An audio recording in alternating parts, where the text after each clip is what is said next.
بسم اللہ الرحمن الرحیم۔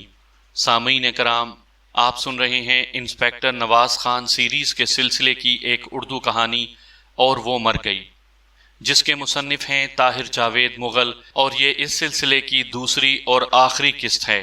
مجھے امید ہے آپ کو میری یہ کاوش پسند آئی ہوگی۔ آپ نے اگر ابھی تک میرا چینل کہانی گھر سبسکرائب نہیں کیا تو ابھی میرے چینل کو سبسکرائب کر کے بیل نوٹیفیکیشن آن کر لیجئے، تاکہ آنے والی ہر نئی کہانی کی اطلاع بر وقت آپ تک پہنچ سکے۔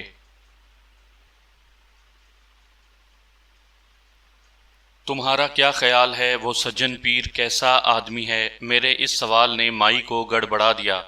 وہ سر پر چادر درست کر کے بولی، وہ دیکھنے میں تو ٹھیک ہی لگتا ہے، پر کسی کے دل کا کیا پتہ۔ میں نے کہا، میں نے سنا ہے کہ اس نے ابھی تک شادی نہیں کی اور اس کے پاس عورتیں بہت آتی ہیں۔ اماں بولی، ہاں، عورتیں تو اسے بہت مانتی ہیں۔ عورت کے جوابات سے اندازہ ہوتا تھا کہ وہ خود بھی سجن پیر کے کردار پر شک کرتی ہے، تاہم وہ یہ بات کھل کر زبان پر نہیں لا رہی تھی۔ میں اس نتیجے پر پہنچا کہ موجودہ حالات میں میرا سجن پیر سے ملنا بہت ضروری ہو گیا ہے۔ بوڑھی عورت کو میں نے رازداری کا پابند کر کے واپس بھیج دیا اور بلال شاہ سے مشورہ کر کے یہ فیصلہ کیا کہ کل پچھلے ٹائم ہم دونوں اس سجن پیر سے ملنے انت نگر جائیں گے۔ ابھی ہم یہ باتیں کر ہی رہے تھے کہ شہر سے مقتولہ کی پوسٹ مارٹم کی رپورٹ آ گئی۔ یہ بڑی تفصیلی رپورٹ تھی۔ پولیس سرجن کوئی قابل آدمی لگتا تھا۔ اس نے ایک ایک بات پر وضاحت سے روشنی ڈالی تھی۔ خاص طور پر گولی کے زخم کا اس نے بہت تفصیل سے ذکر کیا تھا۔ زخم کی پیمائش، رخ، گہرائی اور نوعیت ہر چیز بیان کی تھی۔ اس نے لکھا تھا کہ گولی قریباً 8-10 فٹ کی دوری سے چلائی گئی۔ اس کا مطلب ہے گولی چلانے والا کمرے کے دروازے پر کھڑا تھا۔ جس وقت فائر ہوا، متوفیہ اپنے بستر پر سیدھی لیٹی ہوئی تھی۔ جس زاویے سے گولی متوفیہ کے جسم میں داخل ہوئی، اس سے اندازہ ہوتا ہے کہ حملہ آور زیادہ لمبے قد کا نہیں تھا، یا پھر اس نے بیٹھ کر گولی چلائی ہے۔ یہی بات اس دوسری گولی کے سوراخ سے ثابت ہوئی ہے جو دیوار میں لگی تھی۔ اس سوراخ کا زاویہ میرے اندازے کے مطابق 30 درجے سے کم نہیں ہونا چاہیے تھا۔ اس کے علاوہ انگریز سرجن نے اور بھی بہت سی تفصیلات لکھی تھیں۔ وقوعہ کا وقت اس نے رات 11 اور 3 بجے کے درمیان بتایا تھا۔ اس کے معائنے کے مطابق 12 بور کی گولی متوفیہ کے بائیں چھاتی کے نیچے سے سینے میں داخل ہوئی تھی اور پھیپڑا پھاڑ کر پچھلی پسلی میں جا اٹکی تھی۔ یہ ایک مہلک زخم تھا اور اس سے 2-3 منٹ کے اندر اندر موت واقع ہو گئی تھی۔ اس رپورٹ کو پڑھنے کے بعد میں سوچ میں ڈوب گیا۔ ماکھا سنگھ اور شاہیہ میں سے کوئی بھی چھوٹے قد کا نہیں تھا۔ دونوں دراز قد اور چوڑے چکلے تھے۔ اگر دونوں میں سے کسی نے گولی چلائی تھی تو پھر پولیس سرجن کی رپورٹ کیا معنی رکھتی تھی؟ اچانک میرا دھیان اشفاق کی طرف چلا گیا۔ مقتولہ کا ہمسایہ اشفاق چھوٹے قد کا تھا، مشکل سے 5.25 فٹ کا ہوگا۔ پھر اس نے بیان بھی بڑا الٹا پلٹا دے رکھا تھا۔ میں سوچنے لگا کہیں پولیس سرجن کی رپورٹ اشفاق کی طرف اشارہ نہیں دے رہی۔ بہرحال اتنی جلدی کوئی رائے قائم کرنا ممکن نہیں تھا۔ میں نے اس خیال سے سوچ بچار ترک کر دی کہ پہلے اس کہانی کے ایک اہم کردار سجن پیر سے ملاقات کر لی جائے۔ سجن پیر کا ڈیرا انت نگر گاؤں سے باہر ہی تھا۔ نیم اور جامن کے درختوں سے گھرا ہوا ایک جھونپڑا نما کچا مکان تھا۔ مکان کے آگے ایک وسیع احاطہ تھا جس میں قطار اندر قطار بہت سے مٹکے رکھے ہوئے تھے اور عقیدت مندوں کے بیٹھنے کے لیے چبوترا سا بنا ہوا تھا۔ تاہم جب میں اور بلال شاہ پہنچے، احاطہ ویران نظر آیا تھا۔ صرف مکان کے دروازے پر 2 بوڑھی عورتیں سر جھکائے بیٹھی تھیں اور ایک لمبا تڑنگا شخص لاٹھی لیے پہرا دے رہا تھا۔ میں اور بلال شاہ دیہاتیوں کے لباس میں تھے۔ سردی سے بچنے کے لیے دونوں نے گرم چادروں کی بکلیں مار رکھی تھیں۔ چہروں کا بس تھوڑا سا حصہ دکھائی دیتا تھا۔ لاٹھی بردار شخص کے قریب پہنچ کر میں نے بلال شاہ کو آگے کر دیا۔ بلال شاہ نے لاٹھی بردار سے کہا کہ ہم پیر صاحب سے ملنا چاہتے ہیں۔ اس نے گردن اکڑا کر کہا، اللہ لوکو، آج ملاقات کی چھٹی ہے، کل دوپہر کے بعد ملاقات کھلے گی۔ بلال شاہ منت کرنے لگا کہ ہم بہت دور سے آئے ہیں، ہمارا ملنا بہت ضروری ہے، وغیرہ وغیرہ۔ وہ شخص اپنا سر مسلسل دائیں بائیں ہلا رہا تھا۔ اس کا ایک ساتھی بھی آ گیا تھا اور اب وہ دونوں ہمیں دھکے دینے کی فکر میں تھے۔ اتنے میں ایک جوان لڑکی آئی، اس نے بوسکی کی چادر سے کانا گھونگھٹ نکال رکھا تھا، چال ڈھال سے وہ بڑی تیز لگتی تھی۔ آتے ساتھ ہی اس نے سریلی آواز میں پوچھا، پیر جی ہیں؟ لاٹھی بردار نے اسبات میں سر ہلا دیا اور فوراً اس کے لیے راستہ چھوڑ دیا۔ وہ چادر کے اندر کولے مٹکاتی خرامہ خرامہ چلی گئی۔ بلال شاہ نے آگ بگولا ہو کر کہا، چھٹی ہے تو اس کو کیوں اندر جانے دیا ہے؟ ایک لاٹھی بردار نے پراسرار مسکراہٹ کے ساتھ کہا، اس کی بات چھوڑو، وہ جا سکتی ہے۔ دونوں لاٹھی بردار ایک دوجے کو معنی خیز نظروں سے دیکھنے لگے۔ ان کا یہ انداز بہت کچھ سمجھا رہا تھا۔ بلال شاہ کو تاؤ آ گیا، کڑک کر بولا، ہم نہیں جا سکتے تو وہ کیوں جا سکتی ہے؟ پھوپھی لگتی ہے تمہاری؟ ایک لاٹھی بردار نے بلال شاہ کا گریبان پکڑ لیا۔ اوئے، منہ سنبھال کر بات کر، نہیں تو دانت ہتھیلی پر رکھ دوں گا۔ بلال شاہ کا چہرہ دیکھ کر میں سمجھ گیا کہ اب وہ ایک شاندار گالی پہرے دار کی خدمت میں پیش کرے گا اور اس سے لپٹ جائے گا۔ ایسا ہی ہونا تھا، کیونکہ ایسا ہوتے میں بارہا دیکھ چکا تھا۔ میں لپک کر ان دونوں کے درمیان آ گیا اور سر سے چادر اتار کر اپنا تعارف کروایا کہ میں رامپور تھانے کا SHO ہوں۔ پہرے داروں میں سے ایک مجھے پہچان گیا اور اس کے ساتھ ہی اس کا چہرہ پھیکا پڑ گیا۔ اس کی کیفیت دیکھ کر دوسرے پہرے دار نے بھی بلال شاہ کا گریبان چھوڑ دیا۔ چند منٹ بعد ہم مکان کے ایک کمرے میں سجن پیر کے ساتھ بیٹھے تھے۔ وہ مناسب قد کاٹ کا ایک پرکشش شخص تھا۔ اگر خدا لگتی بات کی جائے تو وہ ایک شاندار شخص تھا۔ سرخ و سفید رنگت، حسین چہرہ، کالی داڑھی، شانوں پر لہراتی ہوئی چمکیلی زلفیں۔ اس نے سیاہ تہمت پر سیاہ قمیض پہن رکھا تھا اور گلے میں پڑی خوبصورت سی مالا تھی۔ میرے اندازے کے مطابق اس کی عمر 28 سال سے زیادہ نہیں تھی۔ ہمیں دیکھ کر کچھ زیادہ گھبراہٹ کا مظاہرہ نہیں کیا، بڑے اطمینان سے باتیں کرنے لگا۔ میں نے کہا، پیر جی، تمہاری ایک پرانی مریدنی کا قتل ہو گیا ہے، تمہارا علم کیا کہتا ہے اس قتل کے بارے میں؟ وہ بولا، مجھے کل ہی پتہ چلا ہے، بڑا دکھ ہوا ہے سن کر، لڑکا بیچارہ بے سہارا ہو گیا۔ میں نے کہا، مجھے یہ بھی پتہ چلا ہے کہ آج کل تمہاری اور ہاجرہ کی بول چال بند تھی۔ بول چال؟ اس نے حیرت سے کہا، میری تو اس سے کبھی بول چال نہیں تھی، بس پیری مریدی کا رشتہ تھا۔ وہ اپنے بیٹے کو ساتھ لے کر مجھ سے دم کرانے آتی تھی۔ بلال شاہ نے کہا، لیکن لوگ تو کچھ اور بھی کہتے ہیں۔ سجن پیر کا رنگ بدل گیا، لوگوں کا تو کام ہی کہنا ہے جی، آپ کیوں یقین کرتے ہیں ایسی باتوں پر؟ اللہ نے میرے ہاتھ میں شفا دی ہے، میرے پاس دکھی لوگ آتے ہیں، ان میں عورتیں بھی ہوتی ہیں۔ سجن پیر کافی دیر اپنی صفائی میں بولتا رہا۔ اس کی کچھ باتوں میں وزن بھی تھا، لیکن ابھی تھوڑی دیر پہلے ہم نے اپنی آنکھوں سے جو ایک ٹھوس ثبوت اس کے گھر میں جاتے دیکھا تھا، اس نے ہمیں کسی بات پر یقین نہیں کرنے دیا۔ میں نے سجن پیر سے مختلف سوالات پوچھے۔ ابھی سوال جواب کا یہ سلسلہ جاری تھا کہ باہر سے شور و غل کی آواز سنائی دی۔ پھر ایک داڑھی والا آدمی بھاگتا ہوا اندر آیا۔ اس نے ہانپتے ہوئے لہجے میں سجن پیر سے مخاطب ہو کر کہا، پیر جی، گٹو پہلوان کی لڑائی ہو گئی ہے، جلدی آئیں جی۔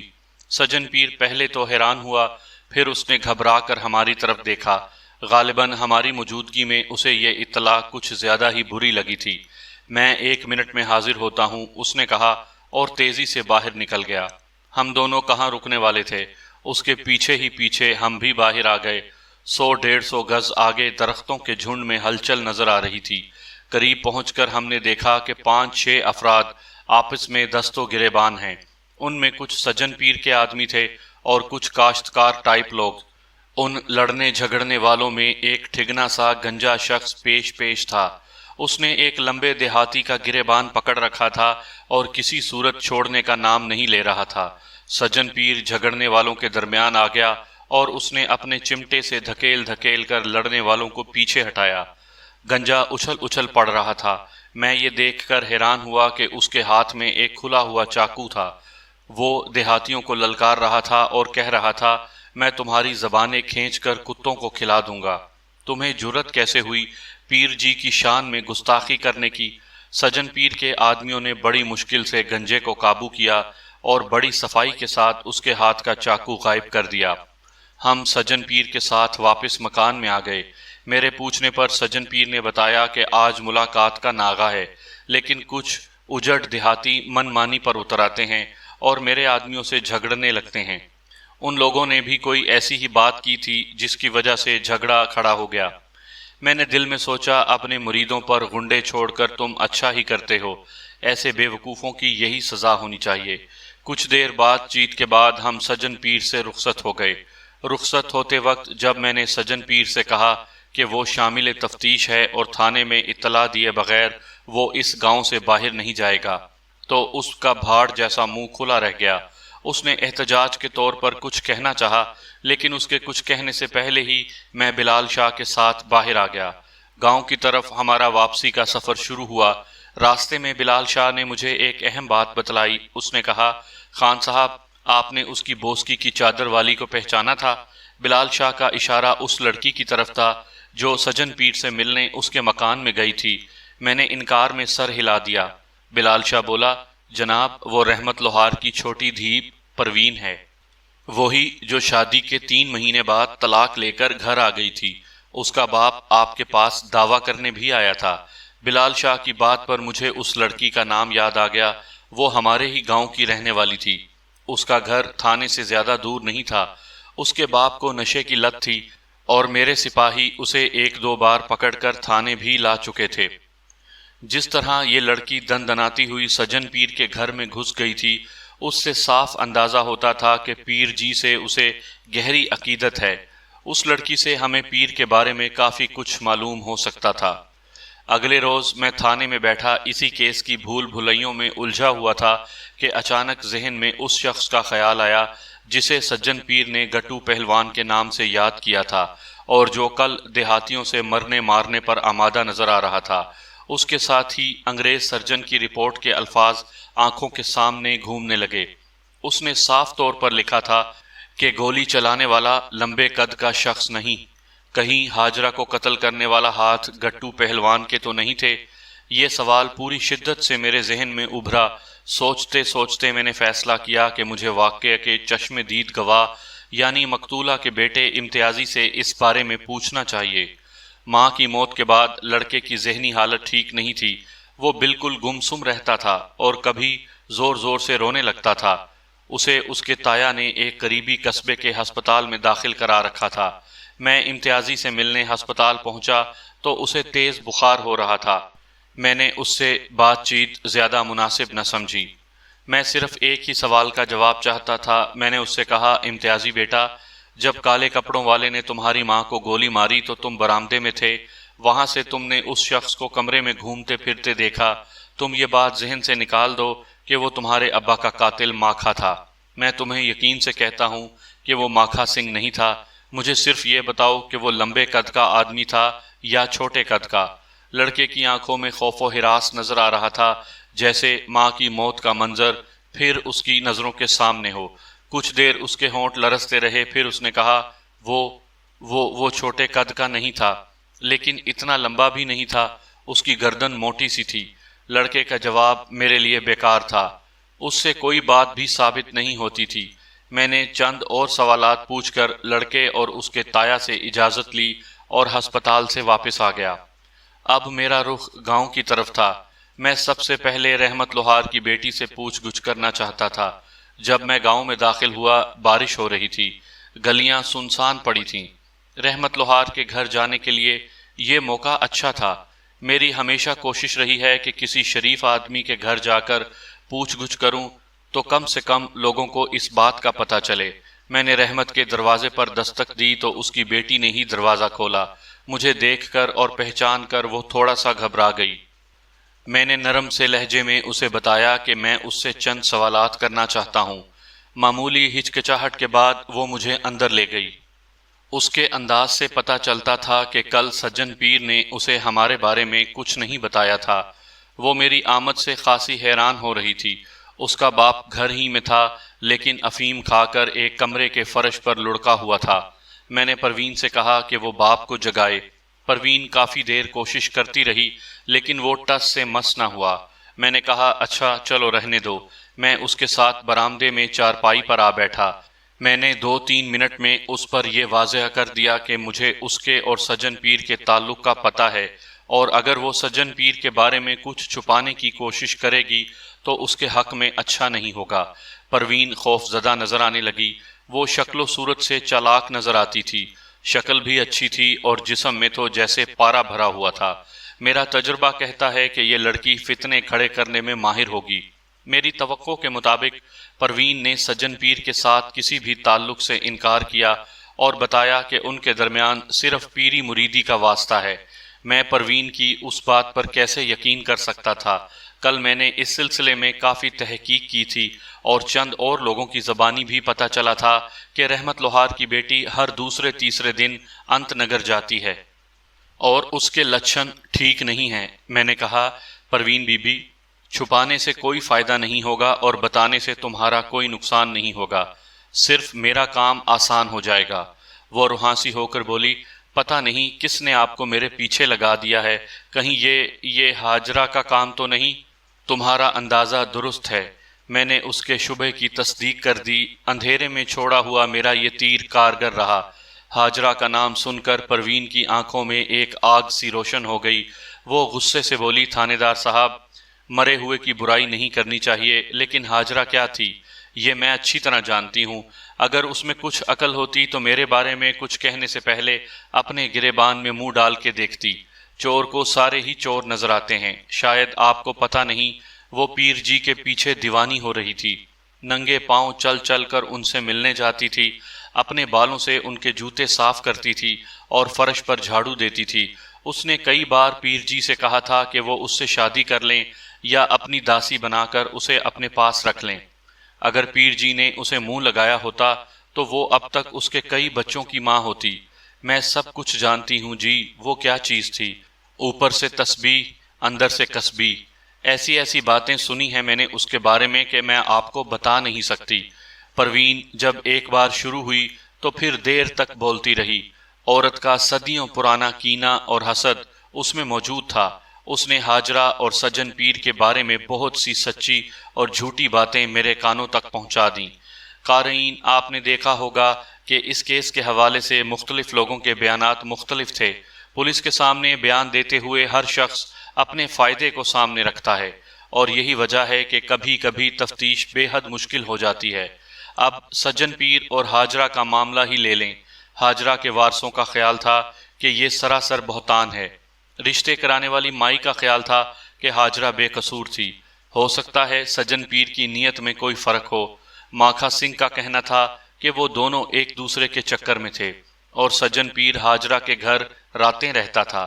سجن پیر کا کہنا تھا کہ ہاجرہ صرف اس کی مریدنی تھی اور وہ صرف ایک بار اس کے گھر میں رات رہا تھا، اور اب سجن پیر کی دوسری معشوقہ کا کہنا تھا کہ ہاجرہ پیر کی دیوانی تھی اور اس کی آغوش میں سمانے کے لیے بے قرار رہتی تھی۔ ان سارے مختلف بیانات کے درمیان کہیں ہاجرہ پر فائر ہونے والی گولیوں کا مسئلہ بھی اٹکا ہوا تھا۔ یہ گولیاں چلانے والا کون تھا؟ شامل تفتیش سارے افراد پر شک کیا جا سکتا ہے اور سب کو بے قصور بھی قرار دیا جا سکتا تھا۔ ضرورت ایک ٹھوس ثبوت کی تھی جو قاتل کا چہرہ روشنی میں لائے اور قانون کی نظر اسے پہچان سکے۔ مجھے معلوم تھا قاتل کہیں باہر سے نہیں آیا، وہ انہی لوگوں میں کہیں موجود ہے، ہمارے ارد گرد کہیں گھوم رہا ہے، مگر مسئلہ اسے شناخت کرنے کا تھا۔ جہاں تک سجن پیر اور ہاجرہ کا تعلق ہے، میں اس نتیجے پر پہنچا تھا کہ ان کے بارے میں کسی کا بیان بھی درست نہیں۔ ان میں نہ تو بہت گہرا تعلق تھا اور نہ وہ صرف پیر مریدنی تھے۔ ان کا معاملہ ان دونوں کے درمیان تھا۔ ممکن تھا کہ وہ ایک دوسرے کو پسند کرنے لگے ہوں اور ان کی ملاقاتوں میں محبت کا رنگ آ گیا ہو۔ اگر ایسا تھا بھی تو ایک اور بات بھی سوچی جا سکتی تھی، اور وہ یہ کہ قریباً 1.5 سال سے ہاجرہ نے سجن پیر کے پاس آنا جانا بالکل بند کر رکھا تھا۔ ممکن تھا کہ سجن پیر کو اس سے قطع تعلقی کا رنج ہو، اس نے ہاجرہ کو پرانی ڈگر پر لانے کی کوشش کی ہو اور ناکام ہو کر قتل کر دیا ہو۔ اس مقصد کے لیے وہ اپنے ٹھگنے پہلوان کو بھی استعمال کر سکتا تھا۔ میں دیکھ ہی چکا تھا کہ وہ ایک غسیلہ اور خطرناک شخص تھا۔ اس کے علاوہ وہ سجن پیر کا وفادار بھی ضرورت سے زیادہ ہی نظر آتا تھا۔ میں بہت دیر اس بارے میں غور و فکر کرتا رہا۔ آخر سب انسپکٹر اور بلال شاہ وغیرہ سے مشورہ کرنے کے بعد میں نے فیصلہ کیا کہ سجن پیر کو تفتیش کے لیے تھانے لایا جائے۔ یہ ایک خاصا مشکل کام تھا۔ ارد گرد کے موضوعات میں سجن پیر کے بہت سے عقیدت مند موجود تھے، کوئی مسئلہ بھی کھڑا ہو سکتا تھا۔ ویسے اس کے دشمن بھی کم نہیں تھے۔ ان میں زیادہ تعداد ان مردوں کی تھی جن کی بیویاں سجن پیر کے چکر میں پڑی ہوئی تھیں، اور یہ بات ہمارے حق میں جاتی تھی۔ غرض اسی رات 9 بجے کے قریب میرا سب انسپیکٹر امداد خاں گاؤں انت نگر پہنچا اور سجن پیر کو اس کے گٹو پہلوان سمیت پکڑ کر تھانے لے آیا۔ اگلے روز قریباً 9 بجے صبح اپنے 2 ہیڈ کانسٹیبلوں کے ساتھ میں نزدیکی قصبے سوادر کا رخ کر رہا تھا۔ میں ایک آخری نتیجے پر پہنچ چکا تھا اور میری یہ روانگی مجرم کی گرفتاری کے لیے تھی۔ مجرم ایک ایسا شخص نکلا تھا جس پر میں نے بہت کم بلکہ نہ ہونے کے برابر شبہ کیا تھا۔ 11 بجے کے قریب ہم اس ہسپتال میں پہنچ گئے جہاں ہاجرہ کا بیٹا امتیازی زیر علاج تھا اور اس کا تایا اس کی تیمارداری کر رہا تھا۔ ابھی ہم برآمدے میں پہنچے ہی تھے کہ میری نظر ہاجرہ کے ہمسائے اشفاق پر پڑی۔ وہ غالباً امتیازی کی مزاج پرسی کے لیے آیا ہوا تھا۔ ہمیں دیکھتے ہی وہ بری طرح ٹھٹکا اور تیز قدموں سے واپس مڑ گیا۔ وہ سیدھا اس وارڈ میں داخل ہوا جہاں امتیازی کا بستر تھا، لیکن پھر فوراً باہر آ گیا اور تیزی سے ایک دوسری گلی میں مڑ گیا۔ یقیناً بدحواسی میں اسے سمجھ نہیں آ رہی تھی کہ کیا کرے۔ چند قدم چلنے کے بعد اس نے اچانک بھاگنا شروع کر دیا۔ میں نے اپنے ہیڈ کانسٹیبل سے کہا کہ اس کا پیچھا کرو اور پکڑ کر لاؤ۔ وہ اس کے پیچھے لپکے تو بھاری بوٹوں کی گونج سے ہسپتال کا برآمدہ گونج اٹھا۔ لوگ کھڑکیوں سے منہ نکال نکال کر دیکھنے لگے۔ میں ایک سپاہی کے ساتھ امتیازی والی وارڈ میں چلا گیا۔ امتیازی اور اس کا تایا بھی حیرت سے یہ ہنگامہ دیکھ رہے تھے۔ امتیازی کی حالت اب پہلے سے بہتر نظر آتی تھی۔ اس نے آج منہ ہاتھ دھویا تھا اور لباس بھی نیا پہنا ہوا تھا۔ امتیازی کے تایا نے پوچھا، تھانے دار جی، یہ کیا ہو رہا ہے؟ آپ کا عملہ کس کے پیچھے گیا ہے؟ اشفاق کے پیچھے، میں نے اطمینان سے جواب دیا۔ وہ ہمیں دیکھ کر بھاگ کھڑا ہوا تھا، لیکن کتنا بھاگے گا؟ امتیازی اور اس کا تایا حیرت سے میری طرف دیکھ رہے تھے۔ امتیازی نے پوچھا، تھانے دار جی، وہ کیوں بھاگا ہے؟ کیا وہ مجرم ہے؟ میں نے نرمی سے کہا، نہیں امتیازی، وہ مجرم نہیں ہے، وہ صرف ڈرپوک ہے، پولیس سے خوف کھاتا ہے۔ اس نے سمجھا کہ شاید ہم اسے پکڑنے آئے ہیں۔ تو پھر کون ہے مجرم؟ امتیازی نے پوچھا۔ تم مجرم ہو، میں نے بڑے سکون سے جواب دیا۔ تم نے قتل کیا ہے اپنی ماں کو۔ امتیازی نے چونک کر میری طرف دیکھا، لیکن اگلے ہی لمحے سر جھکا لیا۔ اس کا چہرہ زرد پڑ گیا اور اس کی خاموشی نے بڑی سادگی سے اس کی پیشانی پر اعتراف جرم لکھ دیا۔ وہ کوئی گھاگ مجرم نہیں تھا، ایک 12 سالہ لڑکا تھا۔ یتیمی اور زمانے کی سختیوں نے اسے اپنی عمر سے زیادہ شعور ضرور دے دیا تھا، لیکن وہ چال بازی نہیں دی تھی جو سچائیوں کو چھپا لیتی ہے۔ وہ خاموش بیٹھا تھا۔ اس کا تایا حیرت سے کبھی مجھے اور کبھی بھتیجے کو دیکھتا تھا۔ تھانے دار جی، یہ آپ کیا کہہ رہے ہیں؟ اس کا تایا ہکلایا۔ ٹھیک کہہ رہا ہوں خوشی محمد، میں نے جواب دیا۔ ہاجرہ پر گولی چلانے والا خود امتیازی ہے۔ مجھے لگا جیسے امتیازی کا تایا بے ہوش ہو کر گر جائے گا۔ تھانے میں میرا سارا عملہ بلال شاہ سمیت موجود تھا۔ مقتولہ کے 2-3 رشتہ دار بھی بیٹھے ہوئے تھے۔ میں انہیں اس کیس کی تفتیش سے آگاہ کر رہا تھا۔ مقتولہ کے بارے میں بتانے سے پہلے میں نے اس کے رشتہ داروں سے کہا کہ وہ اٹھ کر باہر چلے جائیں، ورنہ انہیں کچھ باتیں بری لگیں گی۔ 2 آدمی تو چلے گئے، لیکن ایک وہیں بیٹھا رہا۔ میں نے تفصیل بتاتے ہوئے کہا، یہ حقیقت ہے کہ ماکھا سنگھ وغیرہ کا اس قتل سے کوئی تعلق نہیں۔ ہمیں ماکھا سنگھ اور شاہیہ پر شک ضرور ہوا تھا، کیونکہ ایک گواہی کے مطابق واردات کی رات شاہیہ اپنے ایک ساتھی کے ساتھ ہمارے گاؤں کے پاس موجود تھا۔ بعد میں ہمیں شبہ ہوا کہ شاید شاہیہ کا ساتھی گھڑ سوار ماکھا سنگھ تھا۔ اب یہ بات بھی ثبوت کو پہنچ چکی ہے کہ وہ ماکھا سنگھ نہیں تھا، وہ شاہیہ کا ایک ساتھی تجمل حسین شاہ تھا، جو میزبانی کے شوق میں اسے اپنے گھر لے کر جا رہا تھا۔ خیر، یہ بات تو ختم ہوئی۔ اب ہم ہاجرہ اور سجن پیر کی طرف آتے ہیں۔ شروع میں ہاجرہ صرف علاج کی غرض سے سجن پیر کے پاس جاتی رہی، لیکن جوں جوں اس کا جسم ٹھیک ہوتا گیا، اس کے دل کو روگ لگتا گیا۔ وہ سجن پیر کی مردانہ کشش کے جال میں پھنس گئی۔ سجن پیر بھی اسے پسند کرنے لگا۔ ایک عرصے تک ان کی محبت بے زبان رہی۔ وہ ایک دوسرے کو دیکھتے رہے اور دل ہی دل میں چاہتے رہے، لیکن محبت ایک جگہ رکنے والی چیز نہیں، یہ یا تو گھٹتی ہے یا بڑھتی ہے۔ ہاجرہ اور سجن پیر کی محبت بھی چپکے پروان چڑھتی رہی۔ وہ عورت جو نیک نام اور شریف سمجھی جاتی تھی، جس کا ایک بیٹا بھی تھا اور جو اپنے بیٹے سے محبت بھی کرتی تھی، جب سیدھے راستے سے پھسلی تو پھر پھسلتی چلی گئی۔ پہلے آنکھوں سے باتیں ہوتی تھیں، اب آنکھوں کی جگہ زبان نے لے لی۔ وہ دونوں ایک دوسرے سے ملنے کے لیے بے قرار رہنے لگے۔ انہی دنوں ایک دو بار سجن پیر ہاجرہ کے گھر بھی ٹھہرا۔ معاملہ بڑھا تو لوگوں کی انگلیاں بھی اٹھنے لگیں۔ بات ہاجرہ کے بڑوں تک جا پہنچی اور ایک روز ہاجرہ کو بڑی سختی کے ساتھ اس بارے میں سمجھایا گیا۔